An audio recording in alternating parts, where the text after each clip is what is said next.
위정편 8장도 효와 제사의 중요성을 규정한 것인데, 효에 대한 자의 질문에 대한 공자의 답변입니다.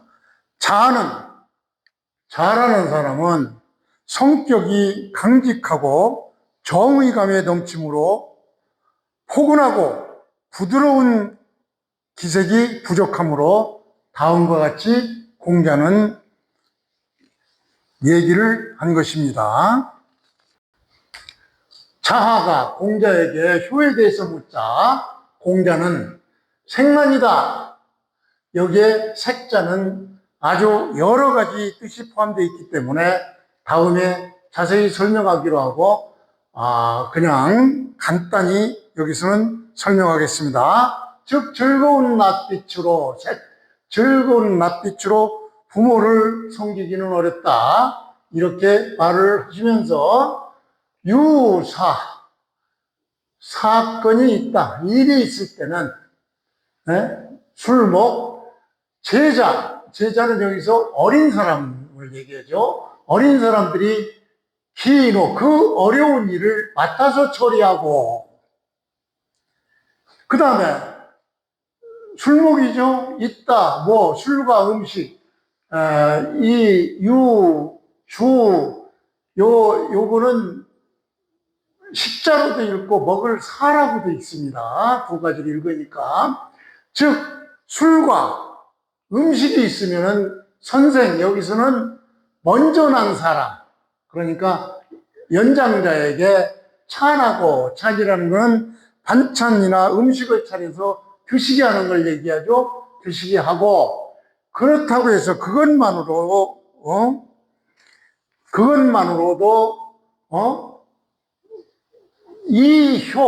이건 다시 그 반어문이죠.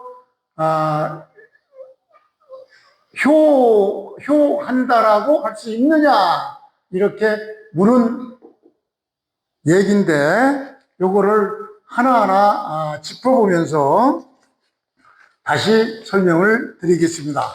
먼저 자라는 사람은 학위편 7장에도 이미 나와 있는 사람입니다. 학위편 7장에 나왔는데, 성은 전복자 복, 이름은 상, 그러니까 복상이죠. 그래서 이 자라는 사람은 공자보다 44살이나 어린 사람이지만 자유와 함께, 좀 이따 또 나오는데, 자유와 함께 문학, 글 짓는 것을 아주 잘하는 뛰어난 사람입니다.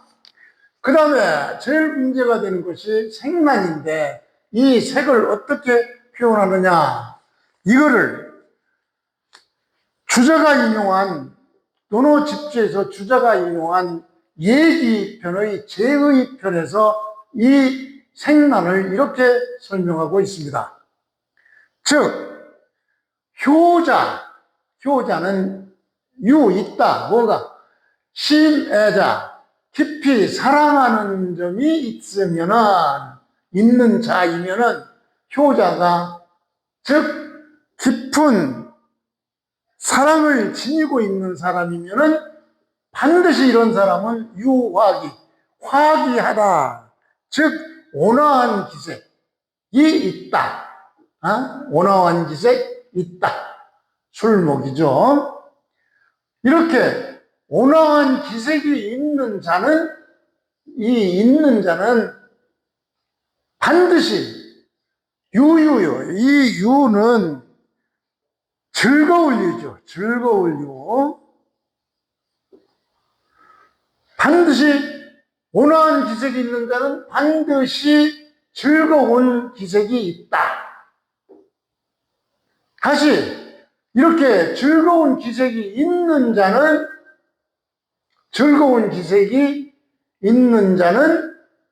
반드시 이거는 완자죠. 완자. 예쁠 완자입니다. 예쁜 모습. 즉 부드러운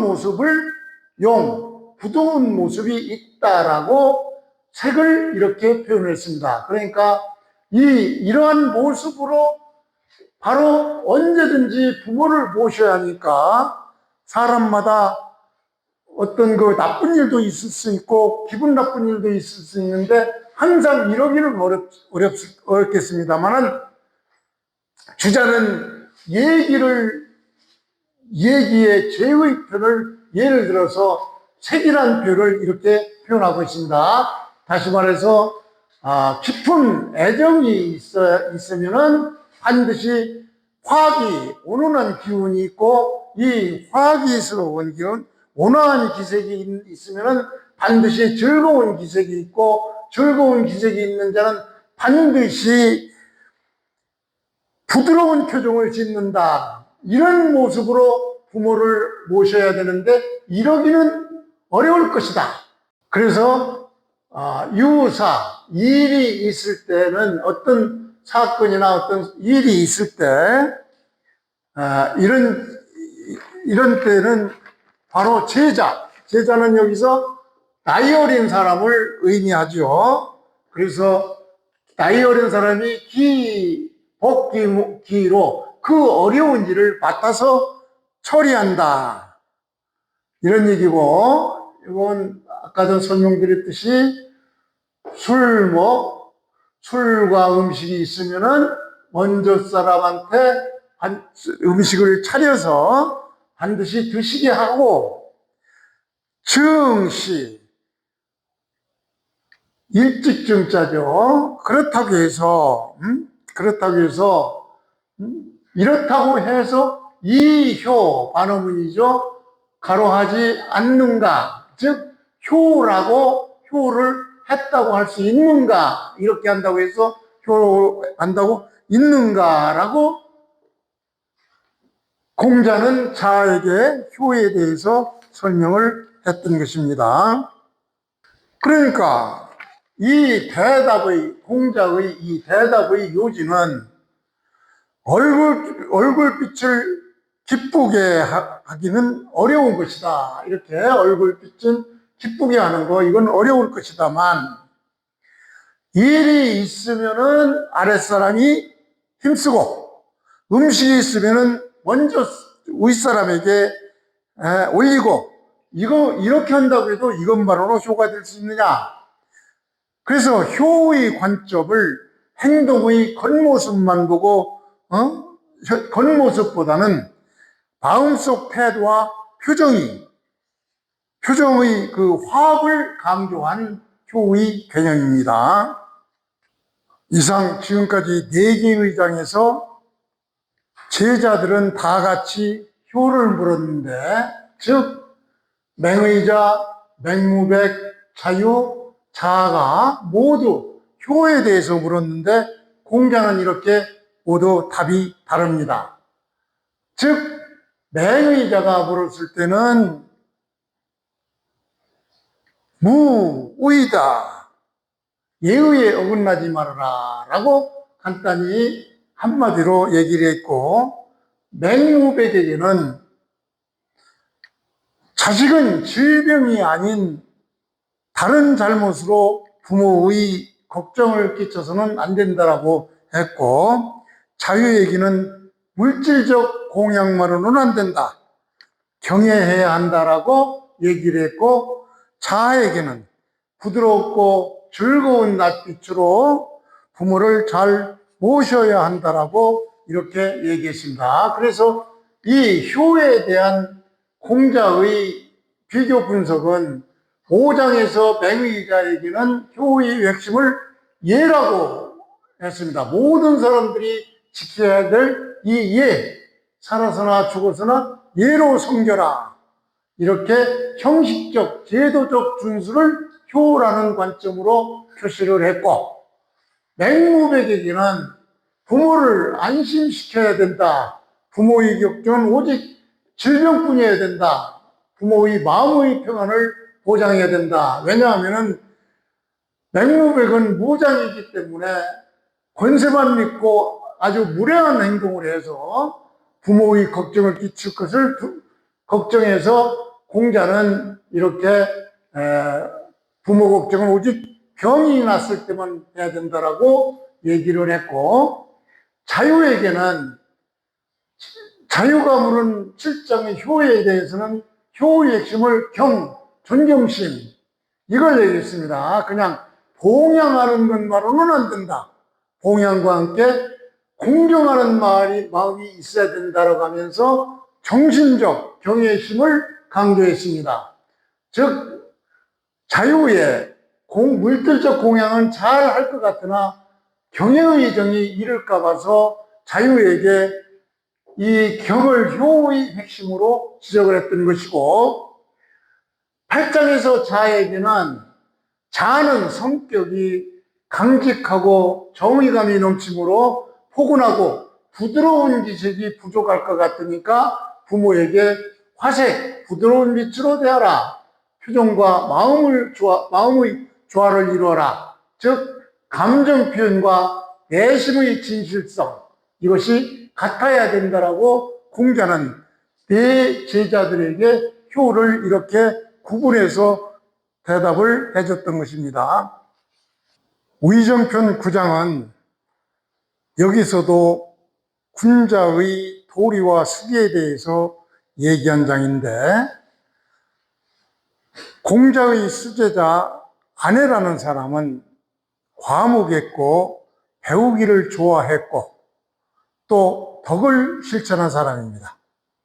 이러한 아내와 공자의 대화는 군자의 도리와 수기에 대한 것인데, 그 본문은 다음과 같습니다.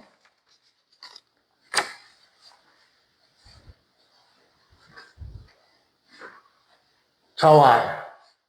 여기서 오여회 언종일, 즉 여기서 오는 공자지요. 공자와 해, 아내, 해와 여 더불어 and죠. 나와 아내와 더불어 종일, 온종일 얘기를 해도 불의, 이것은 상당히 중요하니까 다시 논어 집주에서 설명하기로 하고, 즉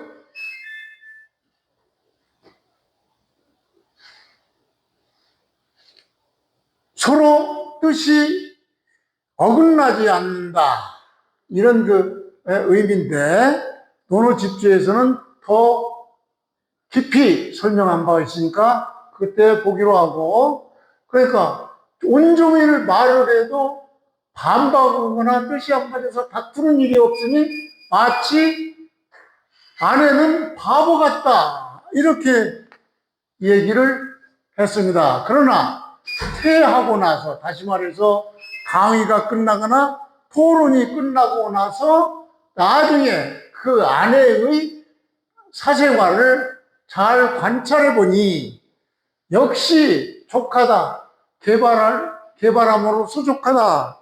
다시 말해서 충분히 개발한다, 충분히 개발한다. 즉 행동하고 실천한다. 바보같이 여겼는데 그게 아니고 모든 것을 행동하고 실천하니 아내야말로 어리석은 것이 아니다, 이렇게 설명을 했는데, 자, 한자 다시 설명을 해봅시다. 여기서 아내는 성은 아니에요. 성이 아니야. 이름이 공자보다 30세가 어린 나이입니다. 그래서 이 아내는 공자가 가장 사랑하고 기대했던 제자입니다. 그런데 이 아내는 41살의 나이로 죽었어요. 그러니까 공자 나이가 한 70세쯤 될 때 아내가 죽었으니, 이 공자는 이때 얼마나 슬펐는지, 하늘이 나를 망치는구나, 망하는구나 해가지고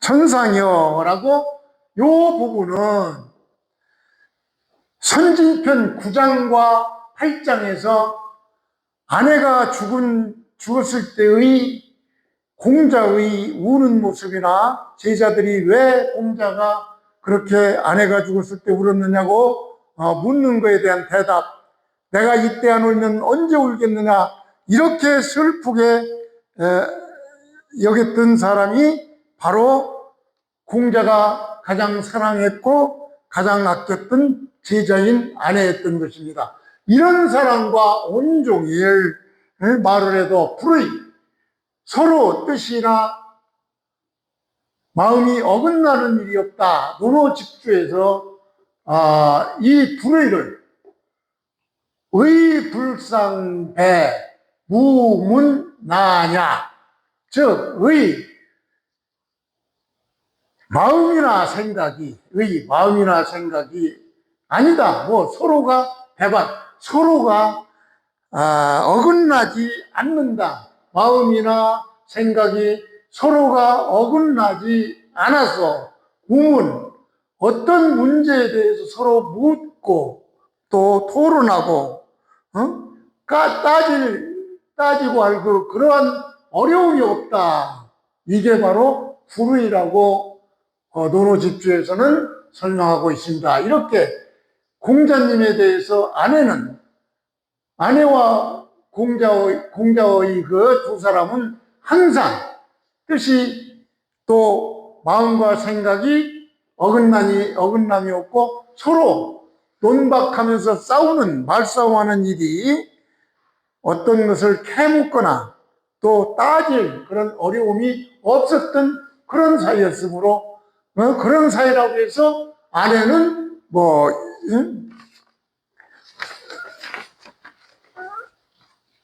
이렇게 말없이 알아듣는 품이, 아무 논박도 하지 않는 그런 품이 마치 어리석음과 같다. 그러나 퇴하고 나서 퇴는 선생 앞에서 공자 앞에서 물러나거나 또 강의가 끝나고 집에 가거나 할 때 이 자리에서 물러난 이후에 기는 아내죠. 기의 사생활을 관찰해 보면은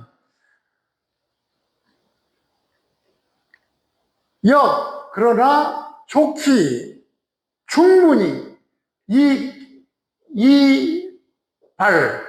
충분히 개발한다. 즉 행동으로 실천하고 그런 것이 나타나는 그런 사람이기 때문에 아내는 결코 어리석지 않다라고 말을 했던 것입니다. 이 아내는 과묵하고 배우기를 좋아하고 덕을 실천하는 그런 사람이었으므로 공자와 같은 수제자인 자공이라는 그 아내의 친구는 아내를 가리켜서 하나를 들으면은 즉 문일 하나를 들으면은 열을 한다.